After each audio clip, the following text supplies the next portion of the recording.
नमस्कार, हमारा खास कार्यक्रम द वीक ऑफ शो देख रहे हैं आप और मैं हूं आपके साथ खुशी व्यास। तो देरी किस बात की, चलिए सीधा रुख कर लेते हैं इस हफ्ते भर की सारी सियासी हलचलों की ओर। तो देखिए, हफ्ते की शुरुआत सोमवार से हुई। सोमवार को मध्य प्रदेश विधानसभा के 5 दिवसीय शीतकालीन सत्र का शुभारंभ हो गया। शुभारंभ वैसे ही हुआ जिसका अंदेशा था।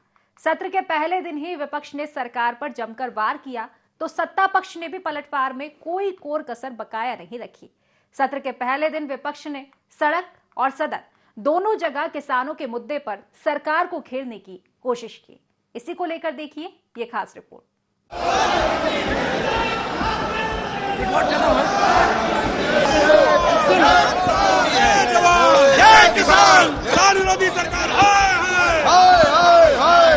मध्य प्रदेश विधानसभा के 5 दिवसीय शीतकालीन सत्र का शुभारंभ हो चुका है।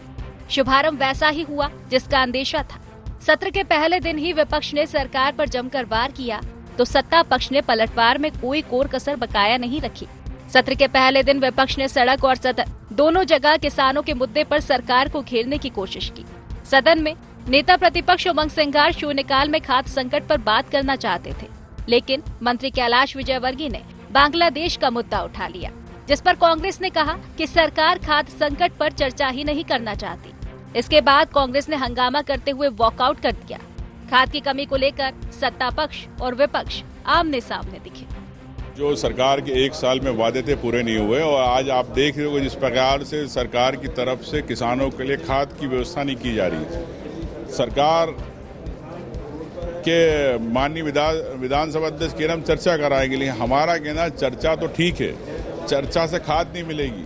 खाद तत्काल कैसे मिले इसकी सरकार की तरफ से वक्तव्य आना चाहिए, व्यवस्था होना चाहिए। लेकिन इस पे पूरी सरकार जिस प्रकार से मंत्री चुप बैठे रहे तो ये नहीं चाहते कि मध्य प्रदेश के किसानों के आंसू पोंछ रहे। किसान कोई परेशान नहीं है, खाद की कोई कमी नहीं है मध्य प्रदेश में। ये सिर्फ कांग्रेस का नौटंकी है, ये किसान को गुमराह करने की इनकी योजना है। खाद की मध्य प्रदेश में कोई कमी नहीं। उधर सदन के बाहर भी विपक्ष ने सरकार के खिलाफ मोर्चा खोला। कांग्रेस ने विधानसभा के घेराव का ऐलान किया था। इसके लिए बड़ी संख्या में कांग्रेस नेता और कार्यकर्ता राजधानी के जवाहर चौक पर जुटे। कांग्रेस नेताओं ने यहां सभा की, लेकिन वो विधानसभा घेराव के लिए नहीं जा सके। इस पर भी सत्ता पक्ष और विपक्ष के नेता आमने सामने दिखे। बड़ी दुख की बात है कि पूरे देश भर में मध्य प्रदेश घोटाला प्रदेश के नाम से पुकारा जाता है। गुट और गिरोह में बटी हुई कांग्रेस अपनी अपनी कुर्सी बचाने की प्रतिस्पर्धा के कारण ये प्रदर्शन कर रही है। 10 जनपद में ये संदेश जाए कि हम भी हैं। इस मंतव्य से बिना किसी मुद्दे के प्रदर्शन करना लोकतंत्र में बहुत ज्यादा अनुमति लायक नहीं है। खैर, ये तो सत्र का आगाज था। अभी सत्र 20 दिसंबर तक चलना है। सत्र का आगाज ऐसा है तो अंजाम कैसा होगा, इसका अंदाजा आसानी से लगाया जा सकता है। कांग्रेस 4 मुद्दों पर सरकार को घेरने की तैयारी कर रही है। लाडली बहना को 3000 रुपए प्रतिमाह की राशि दी जाए। 2 लाख युवाओं को सरकारी नौकरी देने तत्काल भर्तियां निकाली जाए। गेहूं का एमएसपी 2700, धान का दाम 3100 और सोयाबीन के दाम 6000 रुपए प्रति क्विंटल किया जाए। कर्ज की स्थिति पर श्वेत पत्र जारी करे सरकार। अब देखना यह है कि सरकार अपने संकल्प पत्र से जुड़े मुद्दों पर कैसे पलटवार करती है। Bureau report, IND 24। मोदी सरकार ने चुनाव सुधार की दिशा में एक बड़ा कदम उठा दिया है। एक देश एक चुनाव बिल संसद में पेश कर दिया गया। बिल के लिए पहले इलेक्ट्रॉनिक वोटिंग कराई गई। कुछ सांसदों की आपत्ति के बाद वोट संशोधित करने के लिए फिर पर्ची से मतदान हुआ और इसके बाद कानून मंत्री ने दोबारा बिल को पेश किया। देखिए ये खास रिपोर्ट। मोदी सरकार ने चुनाव सुधार की दिशा में एक बड़ा कदम उठा दिया है। एक देश एक चुनाव बिल संसद में पेश कर दिया गया है। बिल के लिए पहले इलेक्ट्रॉनिक वोटिंग कराई गई। कुछ सांसदों की आपत्ति के बाद वोट संशोधित करने के लिए फिर पर्ची से मतदान हुआ। इलेक्ट्रॉनिक वोटिंग में 369 सदस्यों ने वोट डाला। पक्ष में 220, विपक्ष में 149 वोट पड़े। इसके बाद पर्ची के जरिए वोटिंग हुई तो ज्यादा सांसदों ने वोट डाले। पक्ष में 269 और विपक्ष में 198 मत पड़े। इसके बाद कानून मंत्री ने दोबारा बिल पेश किया। शुद्धि के अध्ययन दिन मत विभाजन परिणाम पक्ष में हाँ में 269, विपक्ष में 198। एक देश एक चुनाव पर 32 राजनीतिक दलों ने अपना समर्थन दिया है। इनमें जगन मोहन रेड्डी की YSRCP के, चंद्रशेखर राव की BRS और पलानीसामी की AIADMK जैसी पार्टियां शामिल है। ये तीनों पार्टियां किसी भी अलायंस का हिस्सा नहीं है। वहीं 15 पार्टियों ने इसका विरोध किया है। इनमें कांग्रेस के अलावा शिवसेना, उद्धव ठाकरे गुट, समाजवादी पार्टी, तृणमूल कांग्रेस, DMK जैसी पार्टियां शामिल है। एक देश एक चुनाव बिल लोकसभा में पेश होने के साथ ही इस पर सियासत भी तेज हो गई है। सत्ता पक्ष इसके फायदे बता रहा तो विपक्ष इसकी खामियां गिना रहा है। पहले भी ऐसे ही था, दशकों तक इलेक्शन ऐसे ही चलता था। हमारे देश में बाकी कुछ कम हो ज्यादा हो, एक चीज लगातार चलती रहती है, 5 साल 12 महीने अगले चुनाव की तैयारी। ये बार बार होने वाला चुनाव देश की प्रगति में सबसे बड़ी बाधा बन गया। 1967 तक सारे चुनाव एक साथ होते थे। ये पाप भी किया तो कांग्रेस ने किया। कौन से संघीय ढांचे पर प्रहार हो रहा है अगर देश में एक साथ चुनाव हो रहे हैं? आजादी के बाद लगभग 1.5-2 दशक तक एक ही साथ चुनाव होते थे। उस वक्त कौन सा संघीय ढांचे के ऊपर प्रहार कर लिया गया? या अभी भी जिन राज्यों में लोकसभा के 7 चुनाव होते हैं, कौन सा संघीय ढांचा इफेक्ट हो रहा है? ये बहुत ही ऐतिहासिक दिन है। देश में क्या हमेशा चुनाव ही होता रहे? और जब भी चुनाव होता है तो मॉडल कोड ऑफ कंडक्ट आता है। तो ये इलेक्शन कमीशन का कहना था, लॉ कमीशन का कहना था। 20 साल से इसके बारे में प्रयास चल रहे थे। तो मुझे बहुत ही गर्व है अपने प्रधानमंत्री पर, उन्होंने कहा नहीं ये हम करेंगे।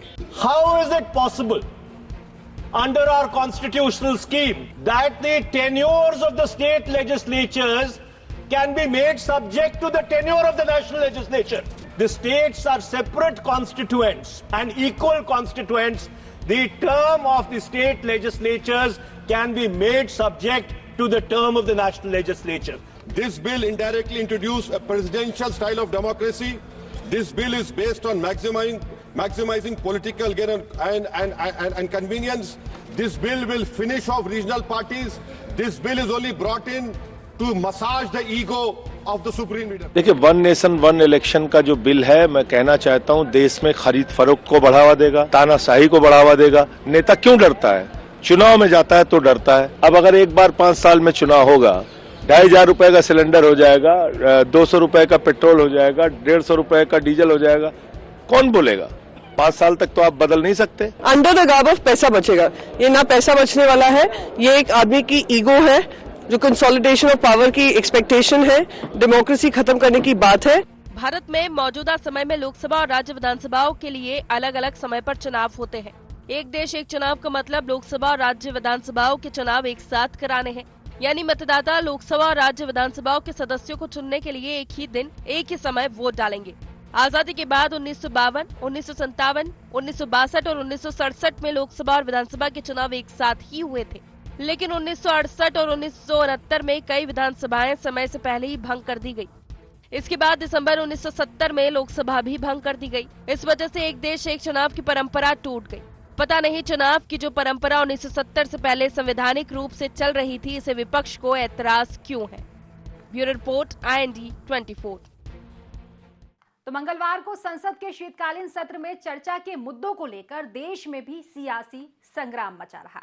अडानी बनाम जॉर्ज सोरोस, संभल, बांग्लादेश, संविधान, एक देश एक चुनाव के बाद संविधान निर्माता बाबा साहब अंबेडकर को लेकर घमासान मच गया। और ये घमासान केंद्रीय गृह मंत्री अमित शाह के एक बयान पर मचा। इसी को लेकर देखिए ये खास रिपोर्ट। सदन का शीतकालीन सत्र चल रहा है और वहां चल रही चर्चा के मुद्दों को लेकर देश में सियासी संग्राम मचा हुआ है। अडानी बनाम जॉर्ज सोरोस, संभल, बांग्लादेश, संविधान, एक देश एक चुनाव के बाद अब संविधान निर्माता बाबा साहेब अंबेडकर को लेकर घमासान मच गया।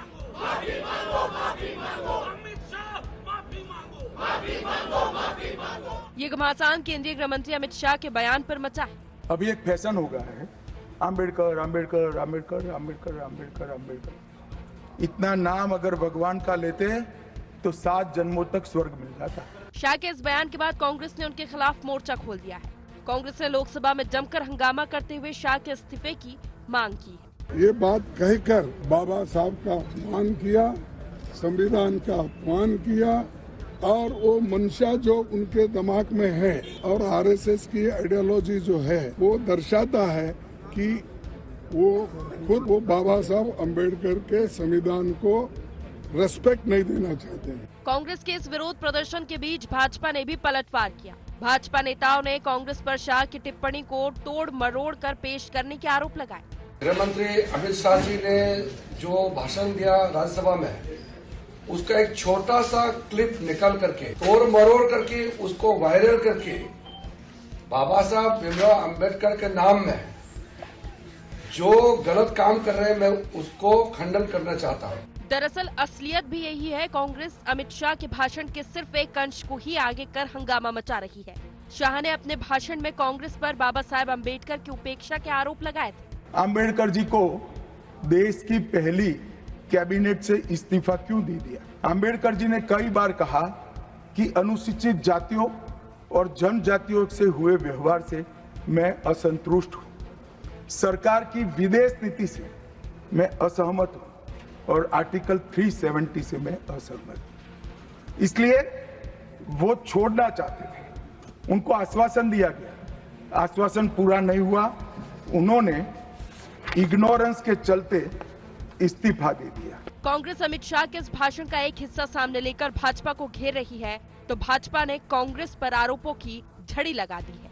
बीजेपी के आरोप, अंबेडकर को कांग्रेस ने 2 बार चुनावों में हरवाया। नेहरू ने डॉक्टर अंबेडकर के खिलाफ प्रचार किया। नेहरू ने अंबेडकर की हार को प्रतिष्ठा का मुद्दा बनाया। कांग्रेस ने अंबेडकर को भारत रत्न देने से इनकार किया। संसद के सेंट्रल हॉल में डॉक्टर अंबेडकर के चित्र को सम्मान का स्थान नहीं दिया गया। पीएम मोदी ने सोशल मीडिया पर पोस्ट कर कहा है कि कांग्रेस ने अंबेडकर की विरासत मिटाने की गंदी चाल चली। मोदी ने कहा, अगर कांग्रेस और उसके सड़े हुए इकोसिस्टम को लगता है कि वे झूठ बोलकर उनके ही कुकर्मों को छिपा सकते हैं, तो वे गलत फहमी में हैं। भारत के लोगों ने बार बार देखा है कि कैसे एक वंश के नेतृत्व वाली एक पार्टी ने डॉक्टर अंबेडकर की विरासत को मिटाने और SC/ST समुदायों को अपमानित करने के लिए गंदी चाल चली। शाह ने अंबेडकर का अपमान करने और SC/ST समुदायों की अनदेखी करने के कांग्रेस के काले इतिहास को उजागर किया। यही कारण है कि कांग्रेस अब नाटक कर रही है, लेकिन लोग सच्चाई जानते हैं। कांग्रेस चाहे जितनी कोशिश कर ले, लेकिन वे इस बात से इनकार नहीं कर सकते कि SC/ST समुदायों के खिलाफ सबसे भयानक नरसंहार उनके शासन में हुए हैं। अंबेडकर पर दिल्ली में मचे संग्राम का असर मध्य प्रदेश में भी दिखा। यहाँ भी दोनों पार्टियां इस मामले को लेकर आमने सामने दिखी। देश के संविधान निर्माता को भूल गए, जिन्होंने देश का संविधान बनाया। और अगर इस प्रकार की टिप्पणी करते तो मैं समझता हूँ कि पूरे देश के दलित, पिछड़ा वर्ग, आदिवासी और जो कुचले गरीब समाज है, उनका अपमान है। जो बाबा साहब अम्बेडकर को हमेशा भगवान की तरह पूछते, अमित शाह जी को तत्काल माफी मांगना चाहिए। अनर्गल बातें करना कांग्रेस की आदत हो गई है। जिन डॉक्टर अम्बेडकर को लेकर, जिनकी जन्मभूमि में भारतीय जनता पार्टी ने ऐतिहासिक काम किया, मोदी जी लगातार डॉक्टर अम्बेडकर जी के द्वारा बनाए गए संविधान के अनुरूप देश को आगे बढ़ाने का काम कर रहे हैं। उनको हमेशा सम्मानजनक बातें कही जा रही हैं। वहाँ पर इस प्रकार का भ्रम फैलाना, वो भी विधानसभा के अंदर, जहाँ पर नियम और कानून मर्यादा जिसकी अनुमति नहीं देता है। सत्र विधानसभाओं के हो या संसद के, अमूमन विपक्ष के सवाल ही सत्ता पक्ष को बेचैन करते हैं। लेकिन संसद के शीतकालीन सत्र में विपक्ष के वार पर सत्ता पक्ष का पलटवार भारी पड़ रहा है। कांग्रेस ने अडानी मुद्दे पर सरकार को घेरा तो सत्ता पक्ष ने जॉर्ज सोरोस के राहुल गांधी और सोनिया गांधी के संबंधों को हवा दे दी।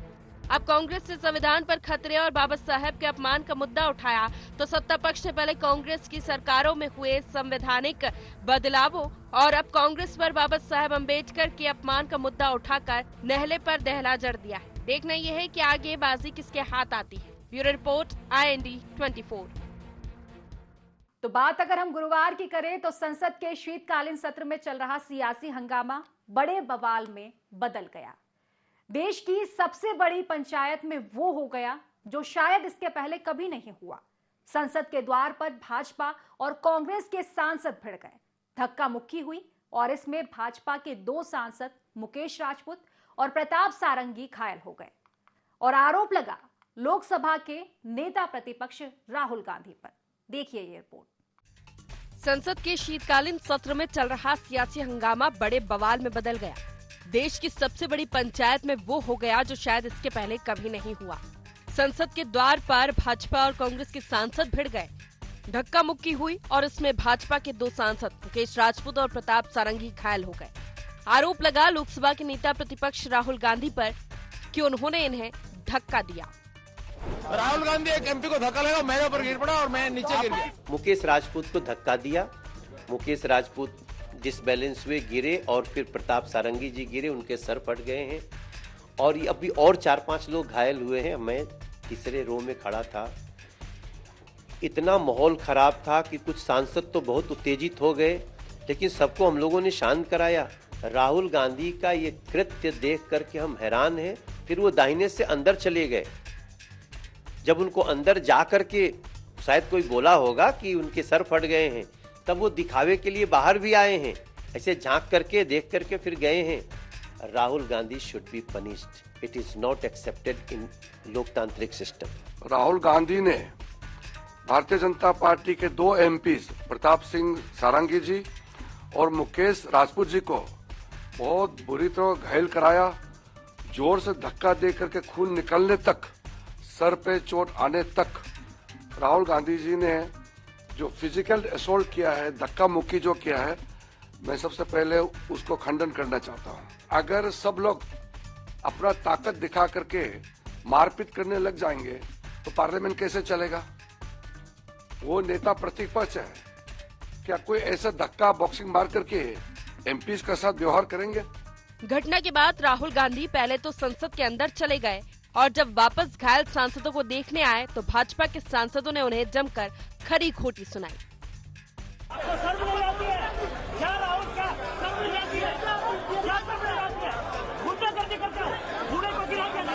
इसके बाद दोनों पार्टियां इस घटना को लेकर आमने सामने दिखी। कांग्रेस ने कहा कि भाजपा सांसद डंडे लेकर खड़े थे, जिन्होंने राहुल गांधी को संसद के अंदर जाने से रोका। वहीं बीजेपी ने आरोप लगाया कि संसद के अंदर जाने के कई और रास्ते थे, लेकिन वो बीजेपी सांसदों के बीच घुसे और धक्का मुक्की की। आज जो कुछ संसद में हुआ उसकी कल्पना भी नहीं की जा सकती। अशालीन, अशोभनीय, उदंड और गुंडागर्दी से भरा व्यवहार, जिसकी सभ्य समाज कल्पना नहीं कर सकता। जगह देने के बावजूद भी ऐसे ऐसे मार के वो चले गए। इसके कारण उनको चोट लगा है, दोनों को चोट लगा है। राहुल जी BR अम्बेडकर जी की फोटो लेकर शांति पूर्वक जय भीम के नारे को बोलते हुए संसद में जा रहे थे। संसद में जाने से किसने रोका? आप देख लीजिए। हम इतने दिनों से प्रोटेस्ट कर रहे हैं, साइड में प्रोटेस्ट कर रहे हैं, जो भी आ रहा है जा रहा है, उसको पूरा रास्ता है। आज पहली बार इन्होंने प्रोटेस्ट किया, सबको रोक दिया और उसके बाद धक्का मुक्की और ये गुंडागर्दी।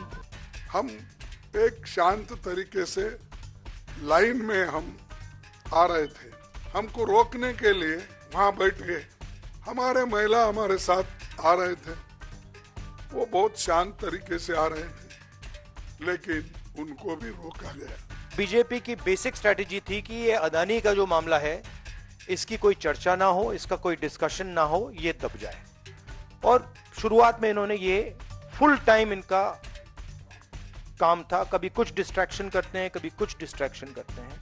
दिन भर चले आरोप प्रत्यारोप के बीच शाम को राहुल गांधी पर हत्या के आरोप में केस दर्ज हो गया है। उन पर 7 गंभीर धाराओं में केस दर्ज हुआ है। बहरहाल इस घटना के बाद संसद में संविधान और बाबा साहेब अम्बेडकर को लेकर उठा विवाद और आगे बढ़ सकता है। कांग्रेस और भाजपा दोनों इस मुद्दे को लेकर पहले ही जनता के बीच जाने का ऐलान कर चुकी हैं। संविधान के साथ खिलवाड़, बाबा साहेब के अपमान के साथ ये धक्का मुक्की भी दोनों पार्टियों के एजेंडे में जुड़ गई है। देखना ही है कि इसे कौन कितना भुना पाता है। Bureau report, IND 24।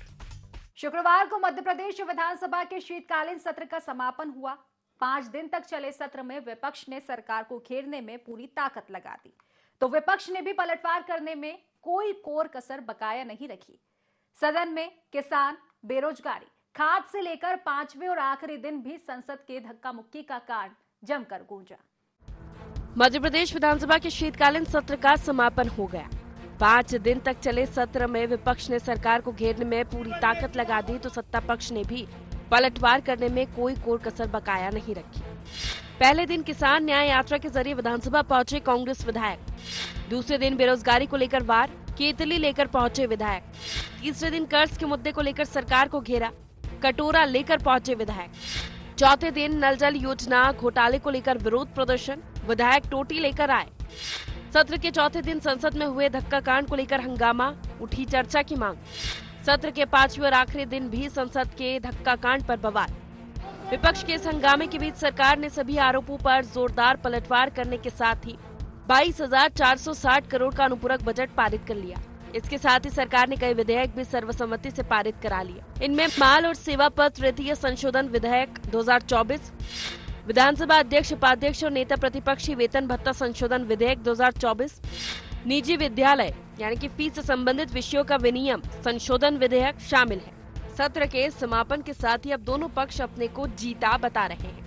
विपक्ष का दावा है कि उसने अपने सवालों से सरकार को निरुत्तर कर दिया, तो सत्ता पक्ष का दावा है कि विपक्ष सिर्फ हवा में लाठियां भांजता रहा, उसने सिर्फ सदन का बहुमूल्य समय जाया किया है, इसके अलावा कुछ नहीं। आप देखते हैं कि जिस प्रकार से भारतीय जनता पार्टी सत्ता पक्ष के विधायकों ने हल्ला किया, कांग्रेस के पक्ष के विधायकों ने हल्ला नहीं किया, उन्होंने कार्य अवरोध किए। लेकिन हालांकि 5 दिन का सत्र था, आखिरी दिन था, मैं समझता हूँ 2-4 घंटे और चलता, लेकिन सत्ता पक्ष नहीं चाहता। कांग्रेस ने पूरी नकारात्मकता के साथ इस विधानसभा में जनता को गुमराह करने के लिए, जनता का ध्यान भटकाने के लिए अनर्गल विषयों पर हंगामा किया है। हमारी सरकार हर समय विधानसभा का सदुपयोग करना चाहती है, विधानसभा के मंच का जनता के सही मुद्दों को उठाकर जनता की समस्याओं के हल करने के लिए इस मंच का उपयोग करना चाहती है। पर ये कांग्रेस थी जिसने नकारात्मक राजनीति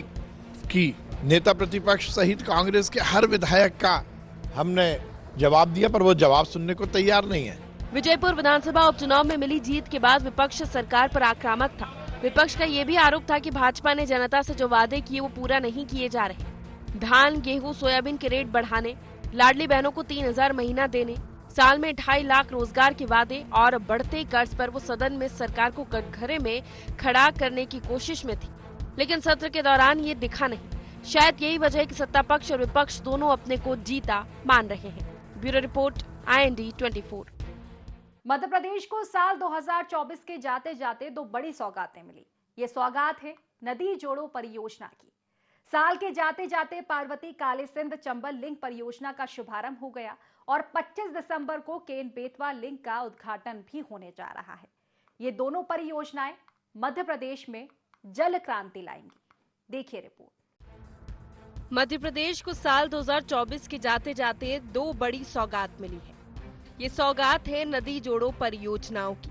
साल के जाते जाते पार्वती काली सिंध चंबल लिंक परियोजना का शुभारंभ हो गया है और 25 दिसंबर को केन बेतवा लिंक का उद्घाटन होने जा रहा है। ये दोनों परियोजनाएं मध्य प्रदेश में जल क्रांति लाएंगी। पार्वती काली सिंध चंबल पूर्वी राजस्थान नहर परियोजना का उद्घाटन 11 नदियों को जोड़कर राजस्थान मध्य प्रदेश में जल क्रांति लाने की है योजना। मध्य प्रदेश के 11 जिलों तक होगी पानी की सप्लाई। गुना, शिवपुरी, श्योपुर, सीहोर, शाजापुर और उज्जैन तक पहुंचेगा पानी। पार्वती, काली सिंध, कूनो, बनास, बाणगंगा, रूपरेल, गंभीरी और मेच नदियां जुड़ेंगी। 25 दिसंबर को केन बेतवा लिंक का उद्घाटन भी करेंगे पीएम मोदी। केन बेतवा लिंक परियोजना से एमपी को मिलेगा 1834 मिलियन क्यूबिक मीटर पानी। केन बेतवा लिंक परियोजना से यूपी को 750 मिलियन क्यूबिक मीटर पानी मिलेगा। छतरपुर, सागर, विदिशा, टीकमगढ़, दमोह, दतिया, शिवपुरी को मिलेगा फायदा। यूपी के बांदा, महोबा, झांसी और ललितपुर को पानी पहुंचाने की है योजना। सालाना करीब 10.62 लाख हेक्टेयर जमीन पर सिंचाई का रखा गया है लक्ष्य। 62 लाख लोगों को उपलब्ध कराया जाएगा पीने का पानी। केन बेतवा लिंक परियोजना से 103 मेगावाट हाइड्रो पावर भी होगा जनरेट। इन परियोजनाओं के श्री गणेश के साथ ही विकास को लेकर कांग्रेस एक बार फिर बीजेपी के निशाने पर है। पीएम नरेंद्र मोदी और सीएम डॉक्टर मोहन यादव का कहना है कि ये नदी जोड़ो परियोजना इसलिए दशकों तक लटकी रही क्योंकि कांग्रेस ने इनकी अनदेखी की। कांग्रेस की कभी विकास में रुचि ही नहीं रही है। जब अटल बिहारी वाजपेयी जी की सरकार थी तो अटल जी ने नदियों को जोड़ने का विजन रखा था। इससे बाढ़ की समस्या और दूसरी तरफ सूखे की समस्या दोनों का समाधान संभव था, लेकिन कांग्रेस कभी आपके जीवन से पानी की मुश्किलें कम नहीं करना चाहती। कांग्रेस समाधान के बजाय राज्यों के बीच जल विवाद को ही बढ़ावा देती रही। दुर्भाग्य के साथ कहना पड़ रहा, लंबे समय तक कांग्रेस की सरकार ने बुंदेलखंड और चंबल को वंचित रखा। वहां बड़ी बड़ी नदियां थी, एक जगह भी बुंदेलखंड की तस्वीर बदल सकती थी। चंबल राजसिंह पार्वती जोड़ करके 20 साल तक राजस्थान के साथ मुकदमेबाजी चलाते रहे कांग्रेस के लोग। सुप्रीम कोर्ट, हाई कोर्ट पता नहीं क्या क्या ना करे, इनके दिमाग में अच्छा काम आता ही नहीं, जो आता उल्टा उल्टा। वहीं पीएम नरेंद्र मोदी और सीएम डॉक्टर मोहन यादव के इन आरोपों पर कांग्रेस पलटवार कर रही है। कांग्रेस का कहना है कि जो अच्छा है वो मेरा है और जो बुरा है ये कहना बीजेपी नेताओं की आदत हो गई है। कांग्रेस ये मानने को तैयार ही नहीं है कि दोनों परियोजनाओं में देरी उसकी सरकारों की वजह से हुई। मुख्यमंत्री बगैर सोचे समझे जो अपना वक्तव्य दे रहे हैं, उन्हें इतिहास का ज्ञान नहीं है।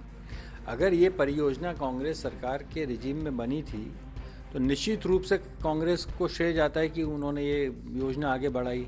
लेकिन दुर्भाग्य है इस देश का कि इतने साल बीजेपी की सरकार केंद्र में 2014 के बाद से राज्यों में उनकी सरकार है, मध्य प्रदेश राज्य में उनकी सरकार है, तो ये पहल केंद्र सरकार को करना चाहिए थी कि तीनों राज्यों के मुख्यमंत्रियों के साथ बैठक करके इस परियोजना का काम आगे बढ़ाते हैं। बड़ा हास्यास्पद बयान है कि इसका कांग्रेस पार्टी की वजह से देर हुई।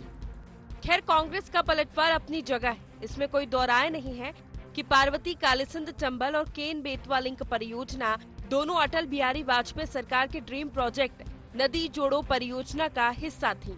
अगर समय से ये पूरी हो गई होती तो प्रदेश का एक बड़ा हिस्सा पानीदार हो गया होता।